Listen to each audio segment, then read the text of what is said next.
జాలిగల మనస్సును, దయాలుత్వమును, వినయమును, సాత్వికమును, దీర్ఘశాంతమును ధరించుకొనుడి. కొలస్సీయులకు వ్రాసిన పత్రిక 3వ అధ్యాయము 12వ వచనం. కరుణామయుడైన యేసు నశించుచున్న పాపి పట్ల జాలి దలిచాడు, దయను చూపించాడు.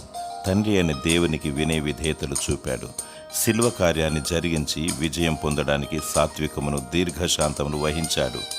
అంతం వరకు సహించాడు. తన రక్తాన్ని కార్చి చనిపోయి తిరిగి లేచాడు. దైవ చిత్తాన్ని నెరవేర్చాడు. అంతము వరకు సహించువాడే రక్షింపబడును. నీవు వినయ విధేయతను కలిగి ఉంటే హెచ్చించబడతావు. సాత్వికమును కలిగి ఉంటే భూలోకాన్ని స్వతంత్రించుకుంటావు. దీర్ఘశాంతమును కలిగి ఉంటే విజయమును పొందుకుంటావు. క్రీస్తు కలిగిన మనస్సును కలిగి ఉండుము. దేవుడు నిన్ను హెచ్చిస్తాడు. దేవుడు నీకు ఆత్మీయమైన విజయమును దయచేయునుగాక. ఆమేన్.